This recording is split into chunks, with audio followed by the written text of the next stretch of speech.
বিভিন্ন বিষয় নিয়ে সালিশ আচার বা অন্যান্য বিষয় যারা করে থাকে, আমি জেলা বিএনপি সাধারণ সম্পাদক হিসাবে আপনাদের কাছে অনুরোধ করছি, আপনারা এই সালিশ দাঙ্গা হাঙ্গামা থেকে বিরত থাকবেন। এটা তারেক রহমানের নির্দেশ।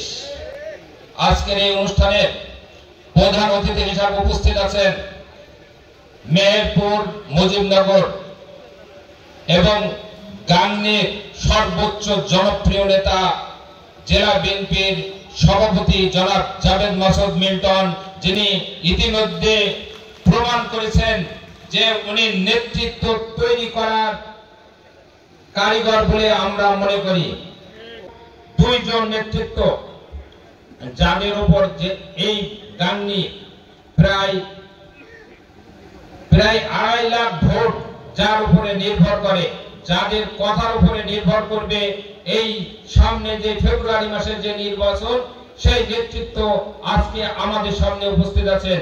আমি রাজনৈতিক কথা বলবো না, আমি দু একটা কথা বলবো। সেটা হলো আজকে জামাত ইসলাম, সরাসরি বললাম, জামাত ইসলাম যে কার্যক্রম চালাচ্ছে, যেভাবে এই অন্তর্বর্তীকালীন সরকারের কাছে আবেদন এবং নিবেদন করছে, সেটা টোটালটাই সাংবিধানিক বিরোধী। সংবিধানে এসব কোনো কথা লেখা নেই। সংবিধানে বলা আছে 26 অনুচ্ছেদের 2 বলা আছে, সেখানে বলা আছে যে একজন এমপি হবে ওই এলাকার নির্বাচিত একজন প্রতিনিধি, জনগণের সরাসরি ভোটে নির্বাচিত হবে একজন এমপি। কিন্তু তারা কি বলছে? পিআর পদ্ধতিতে নির্বাচিত হবে। পিআর পদ্ধতিটা কি? আমি একটু পিআর পদ্ধতিটা আপনাদের বলি, আপনারা হয়তো জানেন না। পিআর পদ্ধতিটা হলো ধানের শীষ প্রতীক থাকবে, দাঁড়িপাল্লা থাকবে, আরো অন্যান্য প্রতীক থাকবে। আপনারা চোখ বুঝে ধানের শীষে ভোট দেবেন, কে এমপি হবে আপনারা জানবেন না। আপনারা তারা ভোট দেবে হলো দাঁড়িপাল্লায়, তারাও জানে না কিন্তু কে এমপি হবে। প্রথমে যে সিদ্ধান্ত হবে সেটা হলো দলীয় সিদ্ধান্ত। দলীয় সিদ্ধান্তটা কি? 300 জনের তালিকা দেবে বিএনপি, 300 জনের তালিকা দেবে জামাত ইসলাম, 300 জনের এমপি তালিকা দেবে বিভিন্ন অঙ্গ সংগঠন 300 জন করে তালিকা দেবে।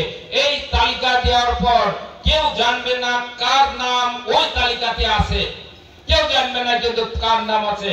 এই তালিকা থেকে পরবর্তীতে মেহেরপুর এবং গাংনী থেকে তারা এমপি হবে। ওই তালিকা থেকে সিরিয়াল বাই সিরিয়াল তাদেরকে এমপি বানানো হবে।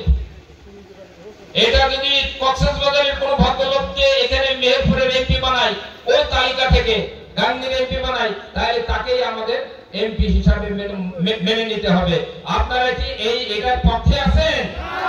এটার পক্ষে বাংলাদেশের গণতান্ত্রিক গামী মানুষ কেউ এই পক্ষে নেই। তারা বানাইছে কেন, এই সিস্টেমটা তারা বানাচ্ছে কেন, আমি একটু বলি, তার একটা ব্যাখ্যা দিই। সেটা হলো জামাতের আমির ডক্টর শফিকুর রহমান, উনি 3 বার ভোট করেছেন। উনি ভোট করেছিলেন 91 সালে ভোট করেছিলেন। সিলেট 1 আসন থেকে 17,517 ভোট পেয়েছিলেন, 5 নম্বর হয়েছিলেন উনি। পরবর্তীতে 1996 সালে ভোট করেছিলেন। উনি ভোট করেছিলেন সেইবার মৌলভীবাজার থেকে 2 আসন থেকে ভোট পেয়েছিলেন, 12,415টি ভোট পেয়েছিলেন। সর্বশেষ উনি 2001 সালে ভোট করেছিলেন।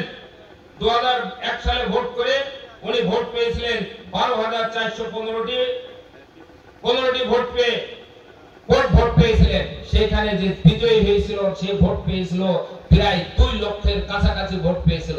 তাহলে এই যে মৌলভীবাজারে যদি তাকে এই 12,000 বা 10,000 ভোট যাকে দিয়েছে, তাকে যদি ওই ডাক্তার শফিকুর রহমান যে 2 লক্ষ ভোট পেয়েছে তাকে এমপি না করে এই 10,000 লোকের যে এমপি হবে, যে তাকে কি জনগণ মেনে নেবে?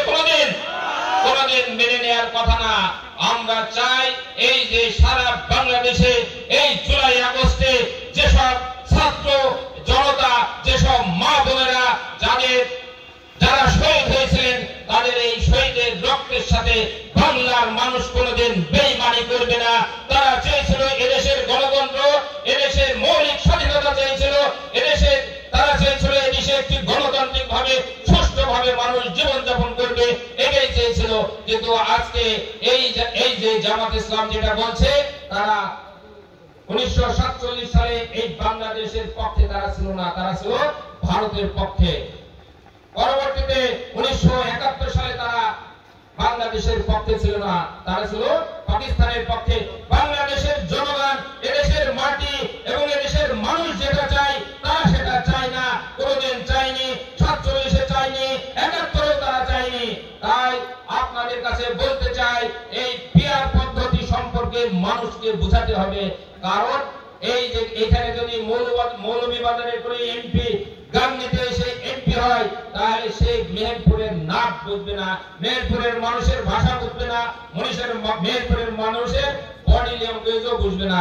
তাই এই পিয়ার পদ্ধতি সম্পর্কে আপনাদেরকে জনগণকে বোঝাতে হবে এবং এলাকায় ঐক্যবদ্ধভাবে এই পিয়ার পদ্ধতির বিরুদ্ধে দাঁড়াতে হবে।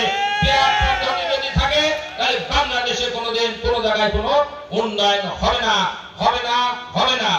আপনাদের কাছে আর একটা বিষয় বলি, যদি পিয়ার পদ্ধতি বাংলাদেশে চালু হয় তাহলে কিন্তু জাভেদ মাসুদ মিল্টন, অ্যাডভোকেট কামরুল, আমিরুল ইসলাম বা যারা নেতৃত্বে আছে তারা কিন্তু আপনাদের কাছে যাবে না। কার কাছে যাবে?